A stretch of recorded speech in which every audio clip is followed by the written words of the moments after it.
প্রিয় দর্শক, মাহে রমজানের শুভেচ্ছা। আমন্ত্রণ জানাচ্ছি আরএফএল জগ নিবেদিত শরবত সমাহার অনুষ্ঠানে। প্রতিদিনকার মতো আমি রিচি সুলাইমান আপনাদের সামনে হাজির হয়ে গেলাম নতুন এক শরবতের রেসিপি নিয়ে। আজ যে শরবতটা আপনাদেরকে বানিয়ে দেখাবো তা হলো অত্যন্ত পুষ্টিকর কিন্তু ভীষণ সহজ একটা রেসিপি, আপেলের শরবত। তাহলে চলুন, আপেলের শরবত বানাতে হলে আমাদের কি কি ইনগ্রেডিয়েন্টস লাগবে তা আগে দেখে নিই। লাল আপেল, সবুজ আপেল, খেজুর, বরফ কুচি, সাথে একটু পিঙ্ক সল্ট। অবশ্যই এই ফ্রুটসগুলো আমি আগে ধুয়ে নিয়েছি। লাল আপেল পুরোটুকু দিয়ে দিলাম, সবুজ আপেল এবং খেজুর। খেজুর এমন একটা ফল যা ইফতারে থাকতেই হবে এবং সেটা নানানভাবে হলে তো তার আর জুড়ি নেই। আমি দিয়ে দিলাম খেজুর এবং সিড আমি আগেই বের করে নিয়েছি, সাথে বরফ কুচি ঠান্ডা ঠান্ডা শরবত খাওয়ার জন্য। আর আমি একটু পিঙ্ক সল্ট ইউজ করছি এখানে। আমরা সবাই জানি যে পিঙ্ক সল্ট অনেক হেলদি, পিঙ্ক সল্টে আছে সোডিয়াম, সো আমি অল্প পরিমাণে পিঙ্ক সল্ট দিয়ে দিলাম। এখন আমি দিয়ে দিচ্ছি আরএফএল এর জগে রাখা পানি। আরএফএল এর জগের কিন্তু অনেক ধরনের কালার ভ্যারিয়েশন আছে এবং অনেক ধরনের ডিজাইনও আছে। আমি কিন্তু সব ধরনের কালার এবং সব ধরনের ডিজাইন আমার কালেকশনে রাখি।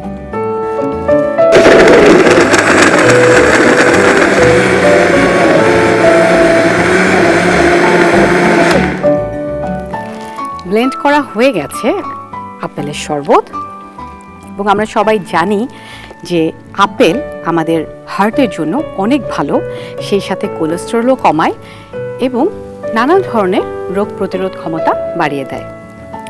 আর এই শরবতটা আমি ঢেলে নিচ্ছি আমার পছন্দের আরএফএল এর জগ, এবং আরএফএল এর জগ কিন্তু 100% ফুড গ্রেড এবং বিপিএ ফ্রি।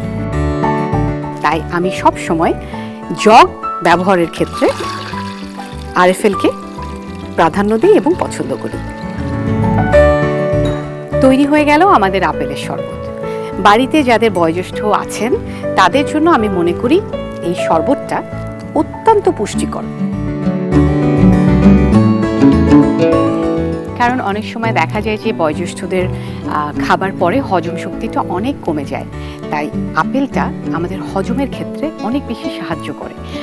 এই জুসটা খাওয়ার জন্য আমি একটা স্ট্র ব্যবহার করব। শুধু বয়োজ্যেষ্ঠ না, বাচ্চাদের জন্য কিন্তু আপেল জুসটা ভীষণ হেলদি, তাই আমি কিন্তু এই আপেলের জুসটা অনেক বেশি প্রাধান্য দিই তাদের ক্ষেত্রে। আর একটু ডেকোরেশন, যেহেতু আমাদের শরবতটা একটু হলুদ কালারের, তাই আমি এখানে হলুদটাই পছন্দ করে নিলাম। তৈরি হয়ে গেল আমাদের পুষ্টিকর আপেলের শরবত। আজ তাহলে এ পর্যন্তই। আশা করি আমাদের আজকের রেসিপি আপনাদের ভালো লেগেছে। কাল আবারও দেখা হবে একই সময়। আমি রিচি সুলাইমান আপনাদের সঙ্গে থাকবো আরএফএল জগ নিবেদিত শরবত সমাহার অনুষ্ঠানে। চোখ রাখুন দীপ্ত টিভির পর্দায় এবং দীপ্ত টিভির ডিজিটাল প্ল্যাটফর্মে।